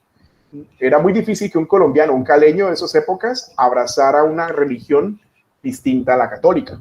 Entonces casi que había una analogía entre decir que alguien era protestante y era inglés o era extranjero, pues era aparentemente un sinónimo en esa época. Hoy en día, pues evidentemente no. Esta es una vista externa de ese cementerio israelita. Y ya vamos a mirar ese cementerio laico. Cuando lo trasladan, lo dividen en 2. Cementerio israelita o cementerio hebreo y un cementerio para los protestantes evangélicos. Eso vamos a verlo en este mapa. Ustedes observan aquí que El mapa, esto que ustedes observan es un mapa aéreo satelital, que era la primera, en donde estoy moviendo el puntero del mouse rojo, y hacia la derecha de manera vertical sería la calle 52. Es el lote que en los años 40 le definen para el cementerio laico, donde lo trasladan, lo dividen en dos. El cuadrito que está en rojo sería para los evangélicos o protestantes, y lo que está en línea punteada blanca sería el espacio que inicialmente se le asigna al cementerio israelita o cementerio hebreo. Lo que sucede es que cerca del año 40 o 50, esta comunidad compra los terrenos que había detrás y extiende su cementerio en la línea amarilla que ustedes observan. Entonces ya el cementerio israelita, pues mucho más amplio de lo que era inicialmente. Y el cementerio evangélico protestante sí mantiene este perímetro que ustedes observan. Pero todo este bloque sería para los cementerios los no católicos. Aquí abajo, pues una fotografía de la entrada. La entrada al cementerio israelita ya no queda por este frente, sino que queda ingresando por esta que se llama la calle 51 Norte. Por aquí queda la entrada al cementerio israelita. Por aquí. Ah, perdón, por aquí. Por aquí. Aquí fue donde tomé la fotografía de esta placa que ustedes observan acá. Bien, y terminamos con esta fotografía que me parece bien interesante. Es un entierro cuando ya trasladaban, aquí están trasladando pues un ataúd dentro de un carruaje, un coche fúnebre de la época, años 30, 1930 exactamente. Acá se ve un ferrocarril, un tren está detenido mientras pasa la procesión, y aquí estaría esta que fue depósito alguna vez para los cafeteros y luego fue un comando militar y que fue el que voló con la explosión del 56. Mírenlo acá, y aquí está pasando pues personas acompañando un velorio, un entierro de esa época. Personajes, voy a ir rapidísimo, no me detengo mucho aquí. Víctor Borrero Mercado, para mí fue el primer mausoleo. Esta fotografía la encontré en un periódico de 1908. Fíjense que alrededor no había absolutamente nada. Y ya ubicaron sobre el mausoleo en honor al señor Víctor Borrero Mercado. Murió de 30 años, era ingeniero y ayudó en la construcción de la carretera a Buenaventura, en el ferrocarril también ayudó en el tema, ayudó a la construcción e instalación de las plazas de mercado en Cali, a la adecuación de la plaza de Caicedo, etcétera, pero murió muy joven. Y aquí está, sus padres le hicieron pues esta mausoleo en su honor. Esta es la fotografía actual del mismo mausoleo, se conserva, observenlo aquí. Pero ya miren que alrededor está completamente lleno. Incluso a la izquierda no hay espacio ni siquiera para tomar una buena foto. Miren esta fotografía tan vacía frente a esta. Está completamente saturado. Bien. Otro personaje para mencionar que están enterrados aquí en el cementerio central, la niña Elizabeth Eder Caicedo. El registro de defunción aparece como Elizabeth Eder Caicedo. Pero cuando tú lees la cripta, el nombre que aparece en la cripta es Elisa Eder Caicedo. Nacida en Cali en 1907, falleció en París en 1925. Hay leyendas de distinta índole sobre el fallecimiento de ella. Algunos dicen que falleció por un tema respiratorio en París y sus padres piden que repatrien el cadáver, y el barco que traía el cadáver, llegando a Cali o en tránsito de ese viaje, se hunde. Por lo tanto, no recuperan el cuerpo de la niña y de todas maneras mandan a hacer o elaborar la cripta que ustedes ven, pero está vacía. Ahí no está el cuerpo de la niña porque nunca fue encontrado. Esa es una de las leyendas. Otra dice que la niña sí venía a bordo del buque y lo que falleció fue ahogada. En fin, hay distintas historias, pero esta fue, yo diría, como la segunda o tercera mausoleo que se construyó, se ubicó dentro del cementerio central. Rápidamente encontré la tumba de Emile Bissot, el ingeniero ni más ni menos que fue el gerente de la empresa del tranvía. Está enterrado aquí en Cali. Él era suizo y fue enterrado con su hermano. Ambos están en el cementerio central. A la derecha una fotografía que recrea lo que fue el tranvía y él fue su gerente. Él fue gerente de esa misma empresa. Esto es una fotografía real del momento del entierro del tribuno, doctor José Manuel Saavedra Galindo, un gran personaje para nuestra ciudad. Fue asambleísta por el departamento. Vivió en la Casa Bosch, que luego sería el edificio Coltabajo, y este es el día de su entierro en 1932. Hay fotografías del tránsito del coche fúnebre acompañándolo y era increíble la cantidad de caleños que fueron a despedirlo a este poeta, político y escritor y diputado por el departamento. Esto es dentro de este cementerio. Fíjense la cantidad tan enorme de personas.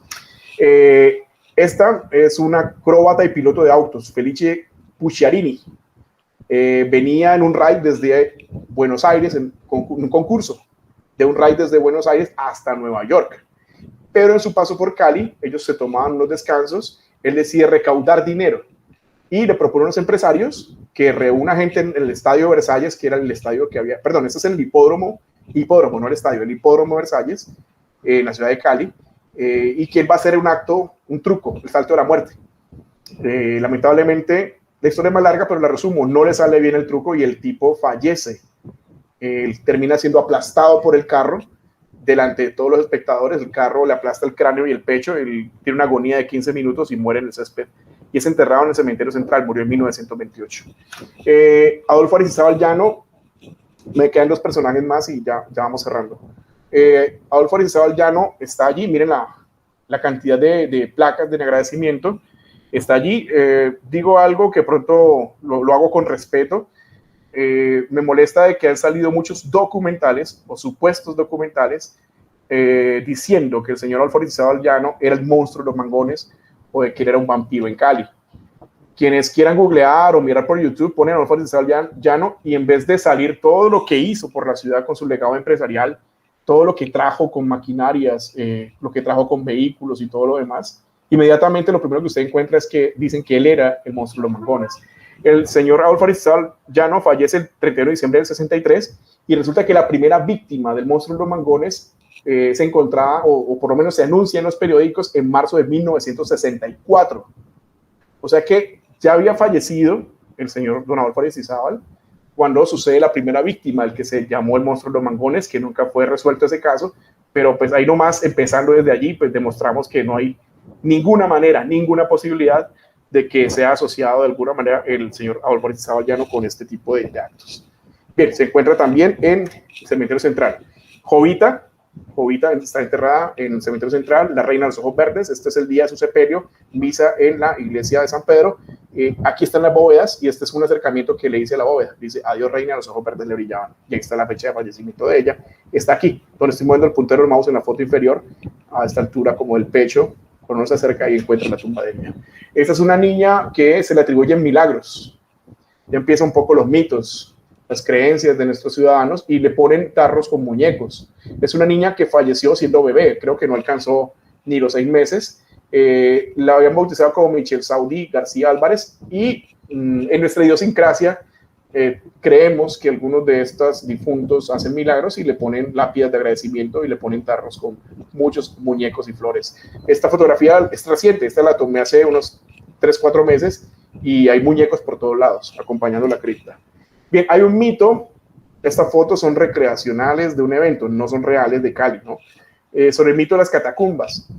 En 2015, el diario El Tiempo lanza una noticia que dice que parece ser que debajo de la iglesia de San Pedro hay unos túneles con unas criptas y hay entierros en las paredes. Bueno, ya hablé con la administración de la arquidiócesis y el sacerdote que administra la iglesia de San Pedro y hablamos del tema. Él también le han preguntado mucho por el tema y él confirma que no hay absolutamente nada, que no entiende de dónde sacan esa porque no hay manera de que eso se dé allí. Él me explica de que sí hay un segundo nivel por debajo, pero es un espacio más bien reducido, pero no de ninguna manera hay túneles ni nada de lo demás. Bueno, cierro con esto, y es que los cementerios que son patrimonio actuales, ya nos ubicamos temporada presente, esto es la lista de los cementerios que tienen su ubicación en la ciudad de Cali, perímetro urbano. Lo que está en amarillo está administrado por la arquidiócesis de Cali, son los camposantos, ya lo decía al principio de la charla. Tenemos el camposanto del cementerio central, del que hemos hablado bastante. Después, cuando este se quedó corto en poder atender al público, se abrió el de Siloé.